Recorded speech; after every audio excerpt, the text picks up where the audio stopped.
What's up, guys? Today, I want to talk about Kung Fu Panda. So let's go. Broad spectrum nerds. Always remember that.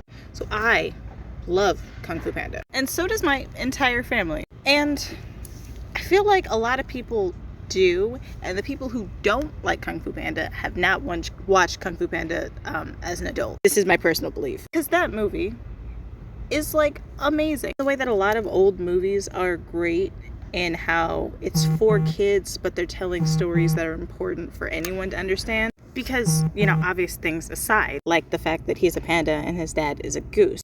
Po is unsure of himself in every conceivable way. He knows he doesn't fit in. He knows that he's different. He doesn't understand why he's different, but he knows that it is. He has a love for something that his father isn't against, but doesn't technically support, but it's his favorite thing in the world, and it's the only thing he's ever wanted to do. And then with that enthusiasm, he ends up in a situation where he gets to be surrounded by his favorite thing. And then it turns out he is what his favorite thing was looking for. But he's still so unsure of himself because he knows he's different. He doesn't belong. They're all well-trained warriors. I'm just a panda. And then on the side of the other chosen ones not being chosen to be the dragon warrior. This is what we've trained for our entire lives. So how is this guy just gonna show up and he's not worth it? He's not it. How can he be what we need? And this movie gets so much more interesting when you realize that it's exactly those thought processes that led Tai Lung to being evil, that led Shifu to not being able to take him down and not understand what he was doing. And that thinking is exactly why Po is the only person who can save them. Because he is different than all of them in every conceivable way. But their mindset was poor.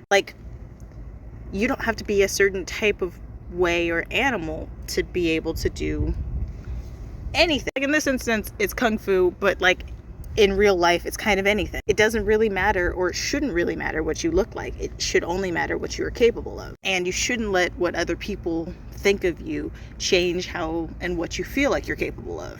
In the Master Oogway, there are no accidents. I don't know. I feel like this movie was doing a lot of really important work for kids and adults, but also saying something out loud that a lot of people don't ever really get to hear or feel like they need to hear. There is no secret ingredient. You are enough. And if you care about it enough, and if you want to do it with all your heart, that's all that matters. It doesn't have to be an extra sauce. You are the sauce. And then it's a kung fu fighting panda.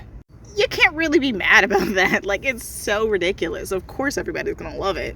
I don't have much to say about the sequels, but the first Kung Fu Panda has a special place in my heart. Thank you for coming to my TED Talk.